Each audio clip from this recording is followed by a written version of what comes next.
오늘 저에게 허락하신 하나님의 말씀은 사도행전 5장 12절로 42절 말씀입니다. 사도행전 5장 12절부터 42절 말씀.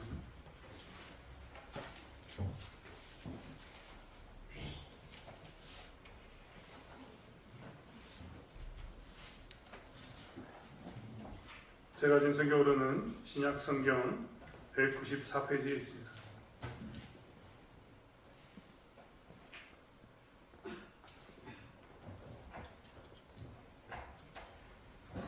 말씀을 찾으시면 사도행전 5장 12절부터 42절 말씀을 한 절씩 제가 한 절 읽고 여러분 한 절 읽고 교독하겠습니다. 사도들의 손을 통하여 민간에 표적과 기사가 많이 일어나매 믿는 사람이 다 마음을 같이하여 솔로몬 행각에 모이고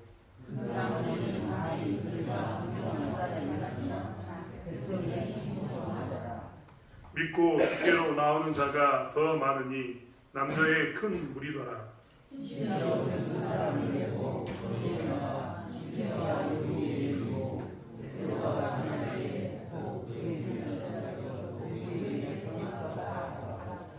예루살렘 부근에 수많은 사람들도 모여 병든 사람과 더러운 귀신에게 괴로움받는 사람을 데리고 와서 다 나음을 얻으니라.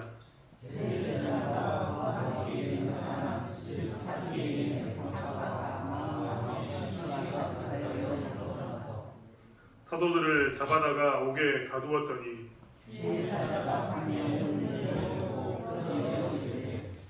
가서 성전에 서서 이 생명의 말씀을 다 백성에게 말하라 하며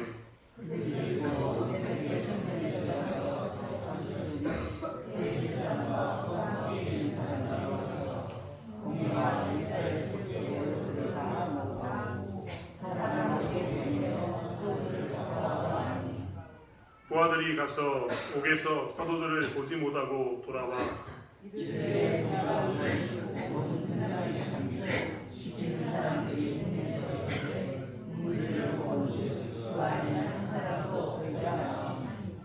성전 맡은 자와 제사장들이 이 말을 듣고 의혹하여 이 일이 어찌 될까 하더니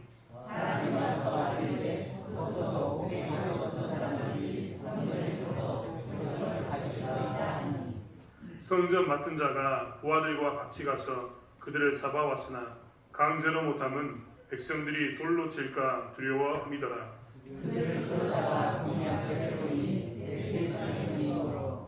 이르되 우리가 이 이름으로 사람을 가르치지 말라고 엄금하였으되 너희 가르침을 예루살렘에 가득하게 하니 이 사람의 피를 우리에게로 돌리고자 함이로다.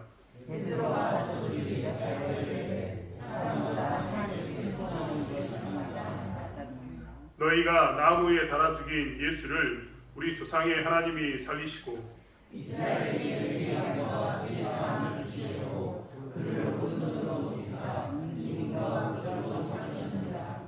우리는 이 일의 증인이요 하나님이 자기에게 순종하는 사람들에게 주신 성령도 그러하니라 하더라.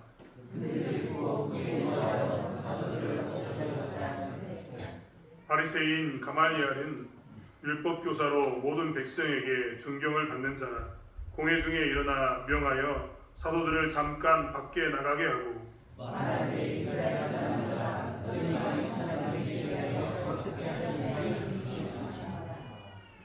이 전에 드다가 일어나 스스로 선전하며 사람이 약 400명이나 따르더니 그가 죽임을 당하며 따르던 모든 사람들이 흩어져 없어졌고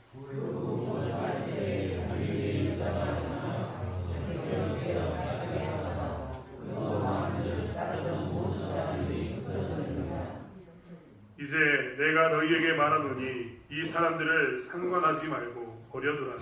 이 사상과 이 소행이 사람으로부터 났으면 무너질 것이요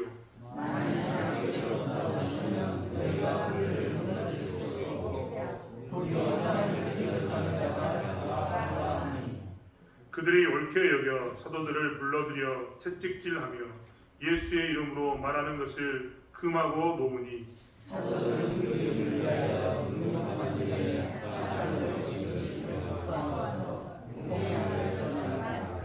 읽겠습니다. 그들이 날마다 성전에 있든지 집에 있든지 예수는 그리스도라고 가르치기와 전도하기를 그치지 아니하니라. 아멘.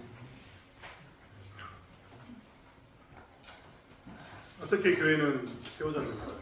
특별히 초대교회는 어떻게 교회를 세워졌는가 살펴보면서 우리는 오늘날 우리가 어떻게 교회를 세워갈 것인가 다시 한번 살펴보고자 합니다. 우리 중고등부가 있는데 중고등부는 어떻게 중고등부를 세워갈 것인가? 중고등부라고 이야기하지만 이 청소년들이 세우는 교회입니다. 교회를 어떻게 세워갈 것인가? 우리 장년들은 장년의 시기에 이제 우리가 할 수 있는 교회를 어떻게 세워갈 것인가? 이것을 이야기하는 것이 이 교회를 어떻게 세울 것인가에 대한 문제입니다. 초대교회는 아예 아무것도 없는 상황에서 교회를 세웠습니다. 지금의 형태의 교회라고 이름 불렀던 교회는 초대교회, 즉 사도들부터 시작되었는데 이전에 저 아브라함 시대로 가면 그때도 교회이고 아담 하로 가면 그때도 교회지만 오늘날처럼 형식을 갖춘 교회는 사도들에 의해서 처음 시작되었습니다.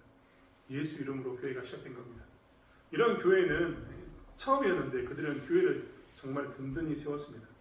오늘도 가말리엘이 이야기하면서 등장했던 사람들 중에 유다, 갈릴리 사람 유다와 이전에 드다가 나왔었다라고 이야기하는데 이들은 예수님이 있기 이전에 그리고 그 근처에 어떤 사람들이었냐면 자기가 메시아라고 주장하면서 일어났던 사람들입니다. 그들은 메시아라고 주장했지만 그들이 죽고 난 후에 모든 사람들은 흩어졌고 그들은 사라졌다라고 가말리엘이 이야기합니다.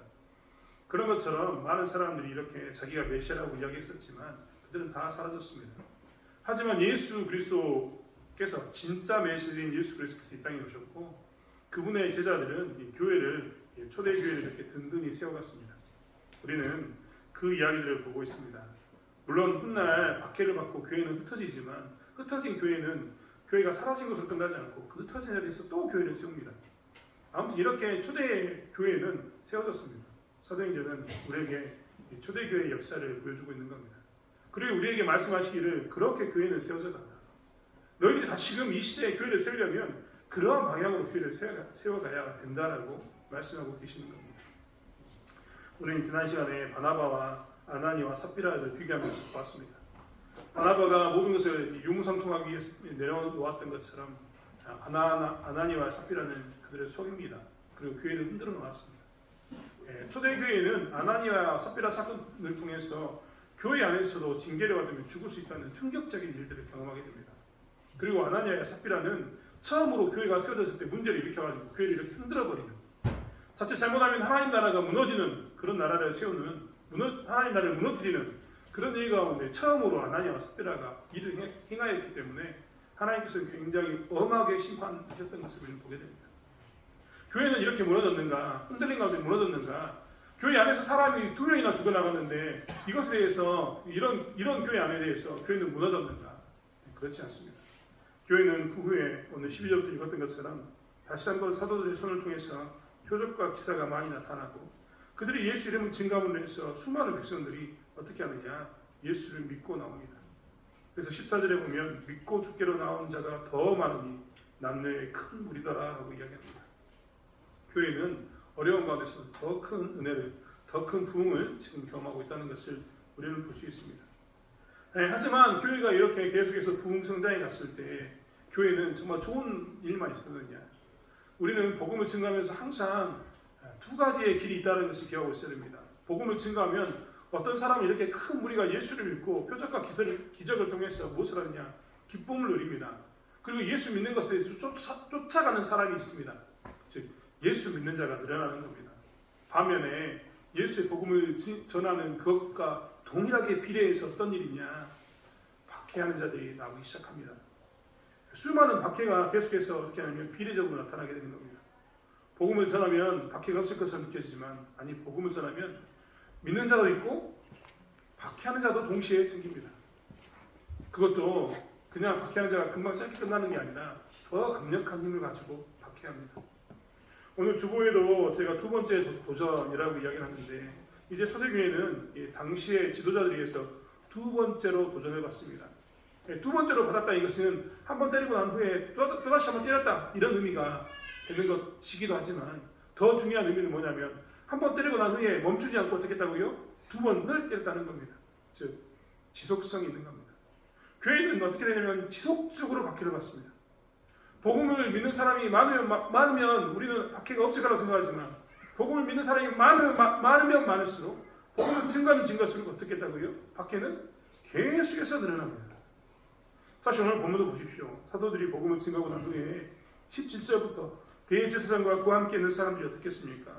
사두개인과 바리새인들이 뭘 했냐면 대제사장들이 뭘 했냐면 사도들을 잡아다 옥에다 가두었습니다. 그들이 옥에다 가두었을 때 상황을 살펴보십시오. 그들은요 아주 굉장히 신속하게 그들을 잡아서 옥에 가둬버립니다. 베드로와 요한으로 대표했던 그 사도들의 가둠이 1차였다면 이제는 모든 사도들을 어지간한 믿는 사람을 예수를 전한 사람을 다 옥에 가둬버립니다. 아주 신속하게 옥에 가둘 뿐만 아니라 그들은 아주 조직적입니다. 이제 조직적으로 그들은 무엇을 하냐면 그것들을 가두고 그 감옥 안에 지키는 사람을 만들고 이들이 빠져나가 들어도 이 감옥에 열쇠를 채워버립니다. 교회에 대한 박해는 이렇게 계속해서 신속하고 조직적인 일이 나타납니다. 반면에 하나님도 그것에 대해서 가만히 침묵하고 계시지 않았습니다. 사도들이 감옥에 갇혔는데 사도를 잡아서 감옥에 가둬두니까 어떻게 합니까? 하나님께서 주의 사자를 보내가지고 그들을 빼내버립니다. 재밌습니다.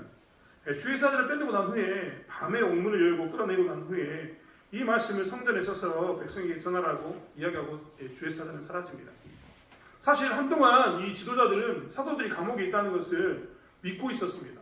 사도들이 감옥 밖으로 나간 것을 그들은 몰랐던 겁니다.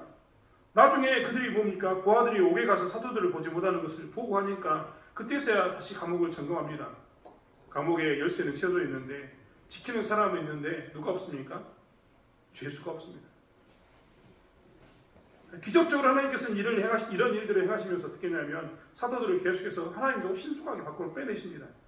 복음을 전하기 때문에 계속해서 그런 일을 했다는 겁니다. 그러자 이 종교 지도자들은 다시 한번 제자들을 잡아옵니다.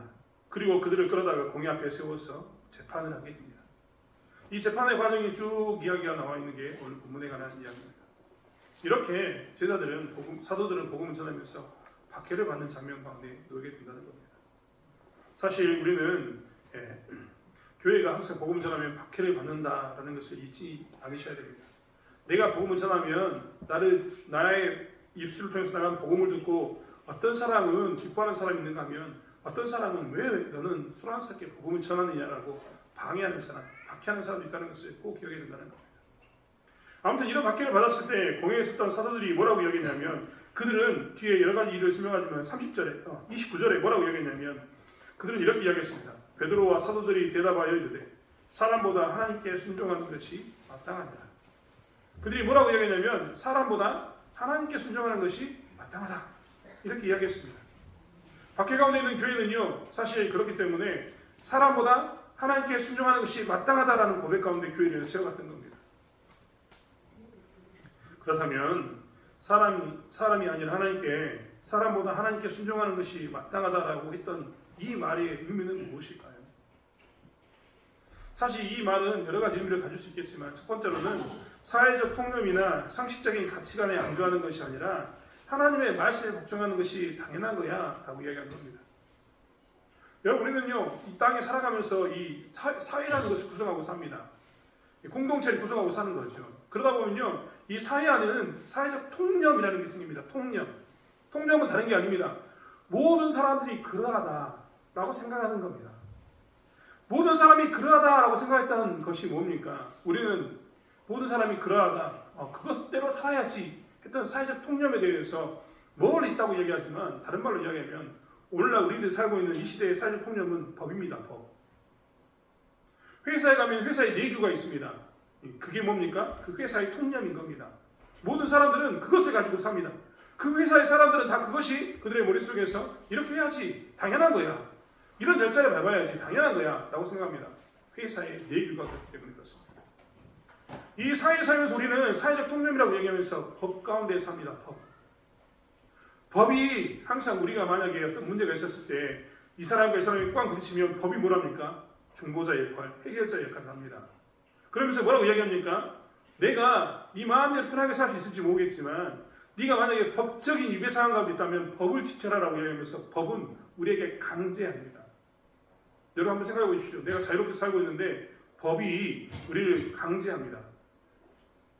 사실 우리는 잘 생각해볼 때 뭐냐면 우리가 법에게 사실 우리의 자유를 일부분 떼어서 맡겼습니다.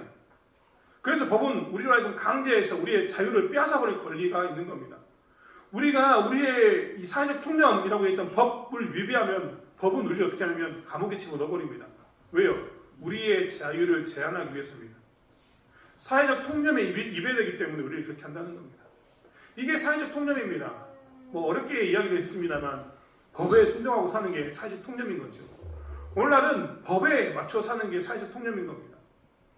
우리가 엊그저께 선거를 했지만 선거를 했던 이유는 뭡니까? 행정권, 사법권, 입법권이라고 이야기했던 우리나라에서 말하는 3권이 분립되어져서 이 나라를 운영해야 된다는 이것 때문에 뭡니까?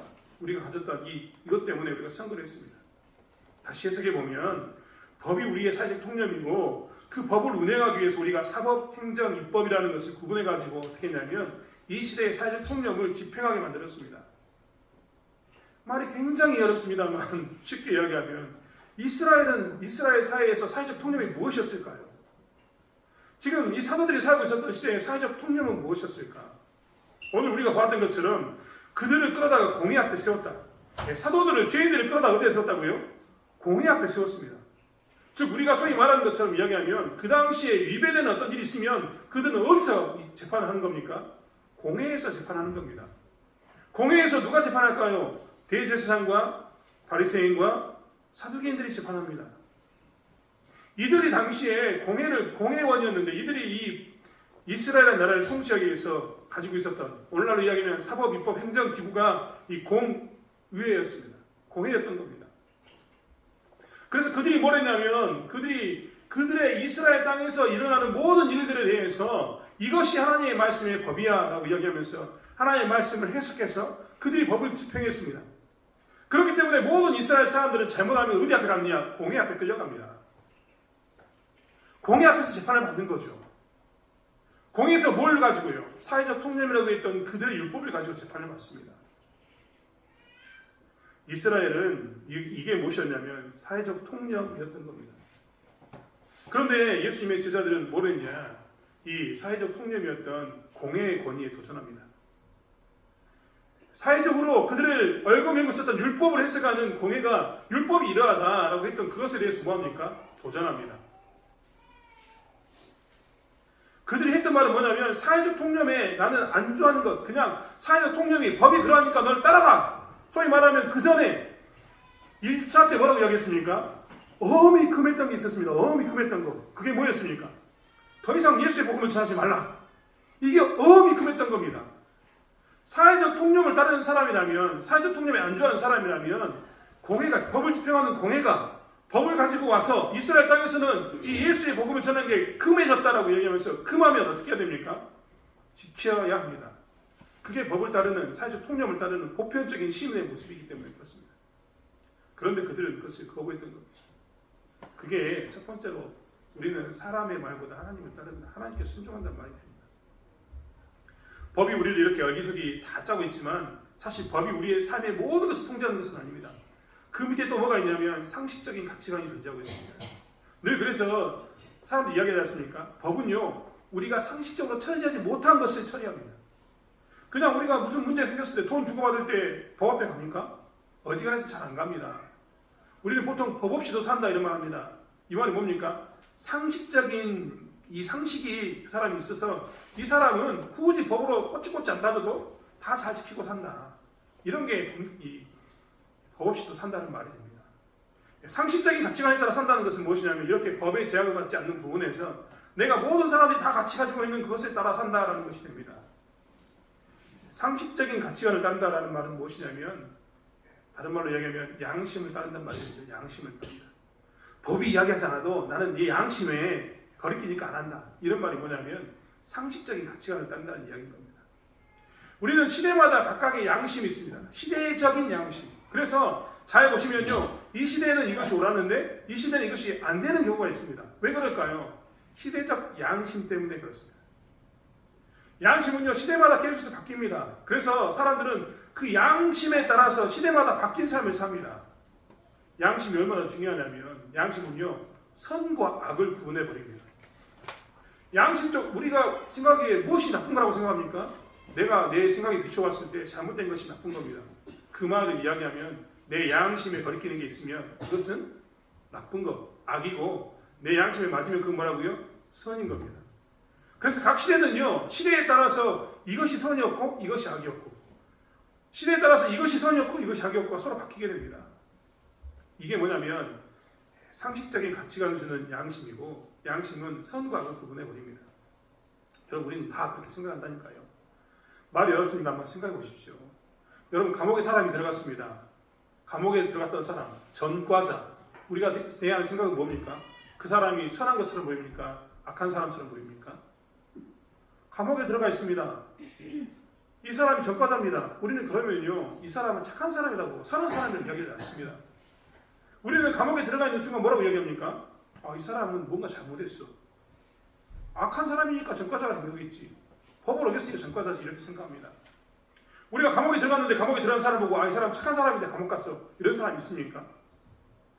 대부분 다 착한 사람이니까 감옥 갔어라고 이야기하지만 뒤에 점점점점점 하면서 뭘 생각합니까? 그래도 뭔가 잘못했으니까 법원에서 감옥 보냈겠지 이렇게 생각합니다. 이게 다 뭐냐면 우리가 가지고 있는 양심으로 판가름 하는 겁니다.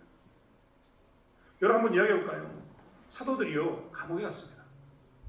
감옥에 한 번 간 게 아닙니다. 첫 번째 이미 가가지고 불려가가지고 한번 소리를 들었습니다.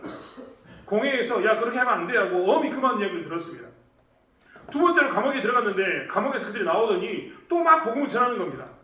또 끌려갔습니다. 그리고 이번에는 능력을 당했습니다. 채찍질을 당했습니다. 매를 맞았습니다. 또 감옥 갈 뻔했습니다.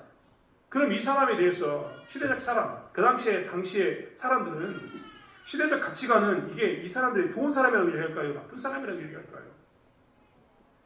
이런 사람에 대해서 분명히 나쁜 사람이라고 이야기하죠. 왜냐하면 나라를 다스리는 공회가 있고 공회원들이 나라의 법을 집행하면서 유대인의 법을 집행하면서 유대인의 법을 위배하니까 자꾸 잡아다가 계속해서 뭐라고 있는 겁니까? 때리기도 하고 감옥에도 보내고 너 하지마 하고 이렇게 얘기하는 걸 보면 주변에 있는 사람들이 어떻게 생각할 거예요? 아, 이 사람은 뭔가 문제가 있다고 생각할 것 아닙니까? 여러분 솔직히 제가 감옥에 끌려갔습니다. 여러분 저한테 뭐라고 얘기할 겁니까? 나쁜 놈 이렇게 얘기할 거 아닙니까? 어떤 사람은 위선자 이렇게 얘기할 겁니다. 그렇게 착하게 보인 것처럼 하더니 왜요? 이게 시대적 가치관이 그렇기 때문에 그렇습니다. 감옥에 들어가면 나쁜 놈이 되는 겁니다.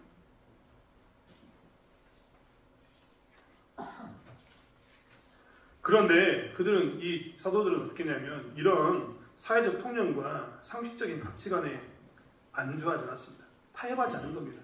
그들은 뭐라고 이야기했습니까? 나는 하나님의 말씀에 순종한다. 나는 하나님의 말씀에 순종하는 것이 마땅하다라고 이야기하면서 내가 비록 사회적 통념에 위배되고 상식적인 가치관에 위배될지 모르지만 나는 다른 것을 따라가는 게 아니라 하나님의 말씀을 따라가겠다라고 이야기하고 있는 겁니다. 이러면 우리는 이제 의구심이 듭니다. 그러면 우리도 법 안 지키고 우리도 이 땅에서 마음대로 살아도 되냐? 하나님 이름 팔면서 마음대로 살아도 되냐? 이런 게 아닙니다. 여러분 사도들이요 이 말씀을 가지고 나는 사람보다 하나님께 순종하는 것이 마땅하다라고 이야기했는데 이 말씀의 의미를 우리는 막연하게 그렇게만 생각해서 안 되는 겁니다. 하나님의 말씀을 사도들이 위배한다는 이야기인 겁니까? 따른다는 이야기인 겁니다. 사람보다 하나님께 순종하는 것이 마땅하다고 그들이 이야기했다니까요. 요즘 방금 공회에서 대제사장, 사두개인, 바리새인들이 이 제자들을 사도들을 평가할 때 법으로 집행할 때 뭘 가지고 집행했을 것 같습니까? 그들이 그냥 그들의 생각을 했을 것 같습니까? 여러분 그건 착각입니다. 대제사장과 사두개인들과 바리새인들은요 그들이 공회원이 됐을 때 하나님의 말씀을 열심히 묵상합니다. 오늘 나왔던 것처럼 가말리엘처럼 이 사람들은요 하나님 말씀에 정통할 뿐만 아니라 백성들에게 지지를 받습니다. 이런 사람들이 공회원이 되는 겁니다. 이들은 무엇을 가지고 판가름하느냐면 로마의 법을 가지고 판가름하는 게 아니라 하나님의 율법을 가지고 그들을 판가름해가지고 이 사람이 죄인이다 아니다를 평가했습니다. 그러니까 지금 사람보다 하나님을 따르겠다, 사람보다 하나님께 순종하시 마땅하다라고 이야기했던 이 말의 의미는 다른 의미가 아닙니다. 여기서 말하는 사람, 공회원들은 하나님 말씀을 가지고 있었습니다. 그런데 그들이 뭘 했습니까? 하나님의 말씀을 불완전한 하나님의 말씀을 가지고 작대질하고 있었습니다. 그것을 따르지 않는단 말입니다. 사도들은 이미 예수님의 말씀을 통해서 알고 있었습니다. 지금 이 공회원들이 적용하는 율법의 이 문제점에 대해서 너무나 잘 알고 있었던 거죠. 예수님은 율법에 대해서 어떤 생각을 가지고 있었는가? 이 제자들은 이미 배운 적이 있습니다. 마태복음 5장 17절부터 20절의 말씀에 보면 이렇게 나왔습니다. 내가 율법이나 선지자를 폐하러 온 줄로 생각하지 말라. 폐하러 온 것이 아니오 완전하게 하려 함이라. 진실로 너희에게 이르노니 천지가 없어지기 전에는 율법의 일점 유력도 결코 없어지지 아니하고 다 이루리라. 그러므로 누구든지 이 계명 중에 지극히 작은 것 하나라도 버리고 또 그같이 사람을 가르치는 자는 천국에서 지극히 작다 일컬음을 받을 것이요 누구든지 이를 행하여 가르치는 자는 천국에서 크다 일컬음을 받으리라. 내가 너희에게 이르노니 너희 의가 서기관과 바리새인보다 더 낫지 못하면 결코 천국에 들어가지 못하리라. 거기에 예수님도 뭐라고 얘기했냐면 너희가 만약에 서기관과 바리새인보다 이 율법에 대해서 정확히 모른다면 너희들은 천국에 들어갈 수 없다라고 이야기합니다. 즉 바리새인과 서기관들도 율법을 가지고 지키고 살았고 율법을 가지고 적용하고 살았던 겁니다. 공회원들도 율법을 가지고 살았습니다. 그런데 예수님은 뭐라고 이야기했습니까? 나는 율법을 완성하러 왔다. 그 말을 해석하면 바리새인과 서기관들이 가지고 있는 율법은 불완전한 것이다. 그들의 해석은 불완전한 율법 해석을 가지고 있다는 겁니다. 그래서 예수님은 어떻게 하냐? 율법을 완성하러 왔다라고 이야기합니다. 여러분 우리가 잘 알고 있는 것처럼요. 율법은 죄에 대해서 아주 명확하게 이야기합니다. 그렇기 때문에 율법은 항상 우리에게 죄를 지적하면서 우리를 어떻게 하냐면 우리를 죄인으로 만듭니다. 제가 이런 표현을 죄인으로 만들었다라고 해서 죄송합니다. 죄를 보게 하는 겁니다. 그전에는 내가 죄가 아닌 줄 알았어요. 그런데 율법을 내가 딱 비춰보니까 뭡니까? 죄가 보입니다. 미치겠죠? 내가 죄인인 걸 알았으니까. 그전에는 죄인이 아닌 줄 알았는데 이제 죄인인 걸 알아버렸어요. 몰랐으면 상관없는데 내가 알아버렸어. 그러니까 나를 괴롭게 만듭니다. 율법은 괴롭게 만들 뿐입니다. 율법은 자꾸만 괴롭게 만듭니다. 이 율법의 완성을 예수님께서 하셨는데 율법의 완성이 뭐였습니까? 율법이 원래 줬던 목적처럼 거룩하게 구분된 삶을 살게 하는 것, 이것이 율법의 목적이었는데 이것을 누가 완성했냐면 예수님이 완성하셨습니다. 율법에 비추어서 나를 보면 내가 죄인이란 것밖에 안 보이는데 예수님이 죄인된 우리들을 위해서 십자가에 못 박혀 죽으심으로 우리는 어떻게 했습니까? 그 피값으로 사했습니다. 죄인의 신분으로 두지 않고 의인으로 어떻게 했습니까? 끄집어내서 하나님께서 의인의 자리에 두신 겁니다. 원래 율법의 목적이 뭐였습니까? 구분된 삶, 거룩한 자의 삶이었던 겁니다.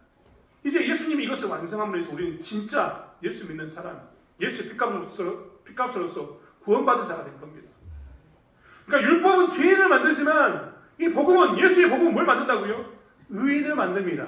율법을 완성시킨 겁니다. 사도들은 이것을 알고 있었던 겁니다. 이것을.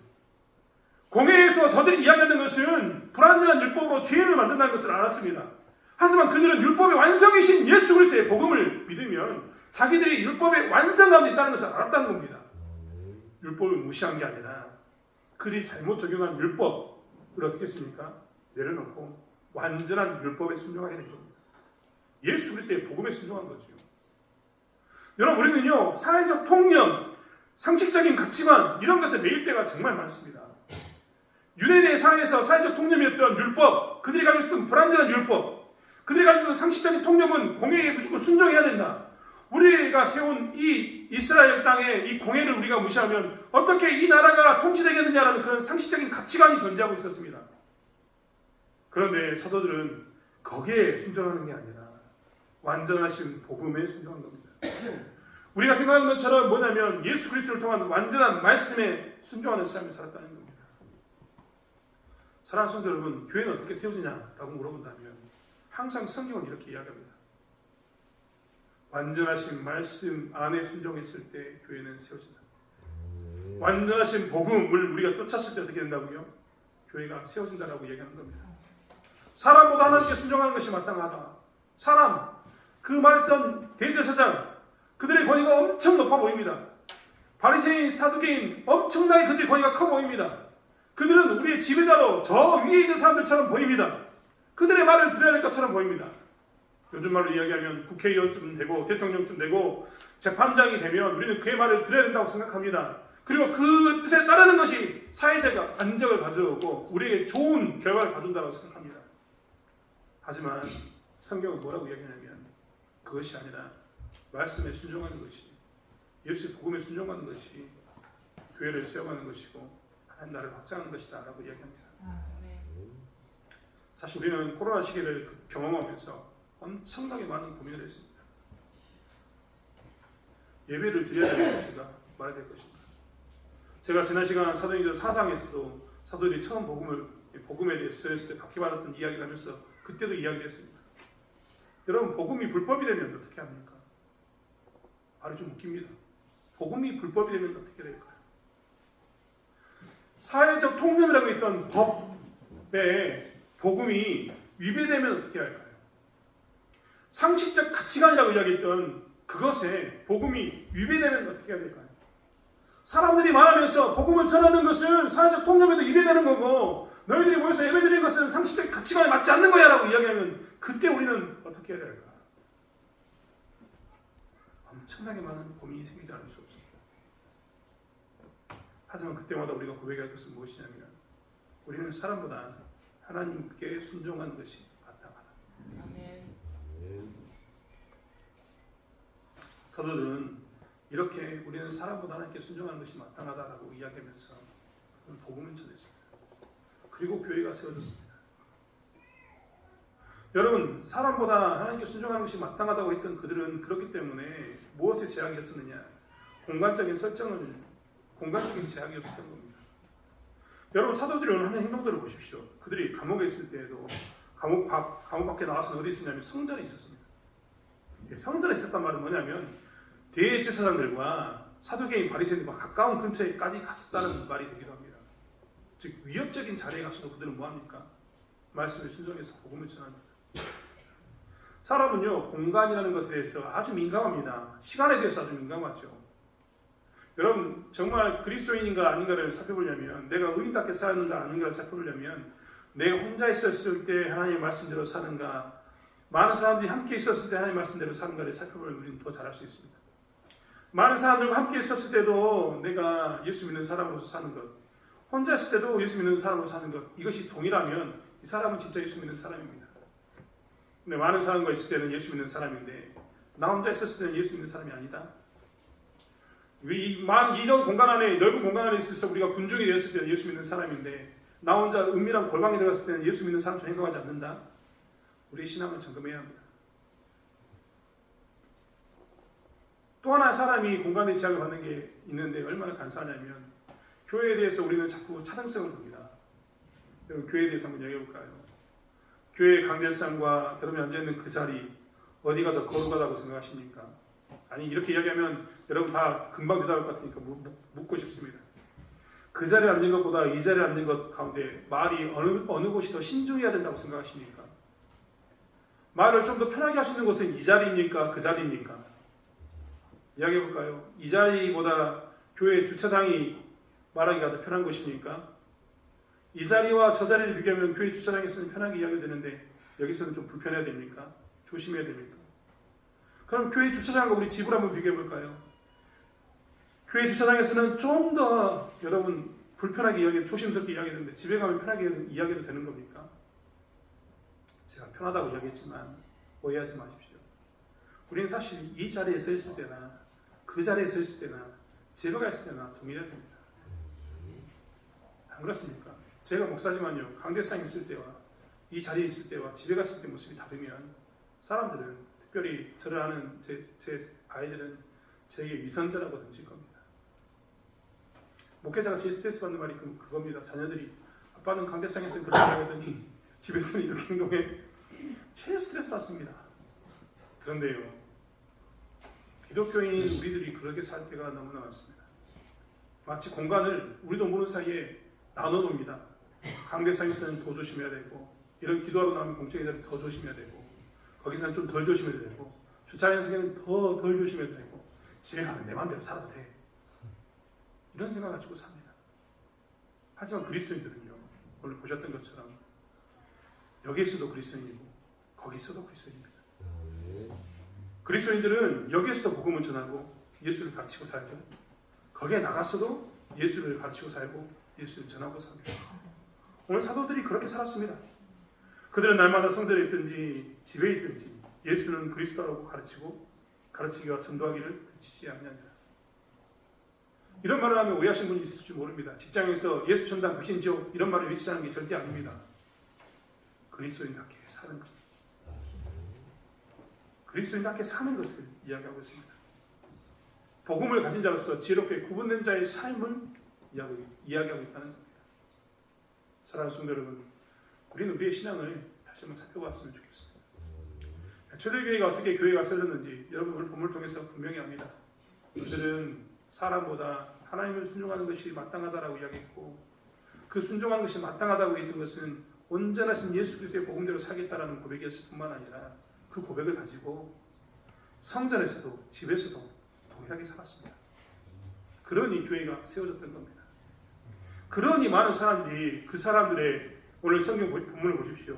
15절에 보면 심지어 병든 사람도 메고 거리에 나와 침대와 요 위에 누이고 베드로가 지나갈 때 혹 그의 그림자라도 누구에게 덮일까 하라고. 성도들이 이렇게 사니까 주변에 안 믿는 사람들이 어떻겠다고요? 아, 저 믿는 사람의 그림자라도 지나가면 내가 은혜를 누리지 않을까, 이렇게 생각하고 살았던 겁니다.